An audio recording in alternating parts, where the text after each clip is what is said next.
Welcome to Sharing Economy TV. My name's Imran Azam, and today we're joined by Benita Matovska, who's got some exclusive news for us relating to a survey which was commissioned by thepeoplewhoshare.com and undertaken by Opinium. So Benita's online and she's going to tell us all about the results of this particular survey. Benita, are you with us? I am, and exciting results indeed. We're really thrilled that it's amazing already to know that UK consumers are already benefiting by £4.6 billion by saving and making money through the sharing economy. And there are already 33 million Brits that are already sharing. And what's exciting in terms of the potential for this new and emerging economy, that another 14 million would consider sharing. So what was the reason for undertaking the survey in the first place? The reason for undertaking the survey, we've got the upcoming Global Sharing Day, which is happening on the 2nd of June. And really what we wanted to do was we wanted to do an analysis. We've been hearing a lot about the growth of the sharing economy, which currently is worth £310 billion globally, 22.4 billion in the UK, already at 1.3% of GDP. And that's predicted to rise to 15% within 5 years. But what we wanted to do is we wanted to do an update. We wanted to see, really what was the state of the sharing economy. And what we've actually done is we've launched a series of reports. So this is the first in a series which will look at the state of the sharing economy. We've got a focus this time on food sharing, which is the big theme for Global Sharing Day. And what we're looking at is all the sort of potential, how many people are already sharing food, what's the potential for that, what are the different ways in which people could share food. So the UK economy is the 7th largest globally, and we have food poverty in this country. So I suppose that's a key reason why food sharing is at the top of the agenda on Global Sharing Day on the 2nd of June. Well, I think it's really interesting because it's, what's interesting is the fact that what we've done with this report is we've identified that there are 15 million tonnes of food that could be shared in the UK with people living in food poverty.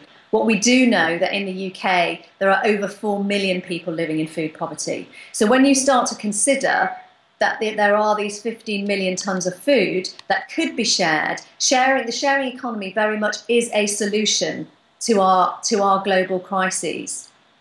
And what we need to be doing, and the reason for the report, is we've identified this 15 million tonnes of food. And what we've also done is identify different ways in which this food could be shared with those living in food poverty, which could be done via, for example, the Trussell Trust, who run the nation's food banks up and down the country, who've seen an incremental rise, unfortunately, in people using food banks. Obviously, we are in a recession and people really are struggling.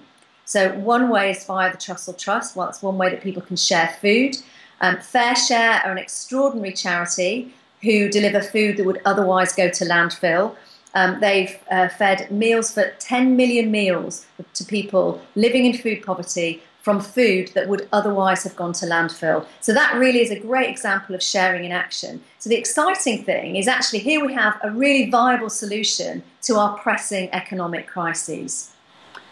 Talking of economic crises, I mean, one of the benefits obviously of food sharing is that it looks to bring people together, and having partaken in meal sharing, I mean, it's a fantastic experience. But there's also the economic argument, isn't it? I noticed in the report that there's a possibility of individuals saving hundreds, if not thousands of pounds by undertaking this.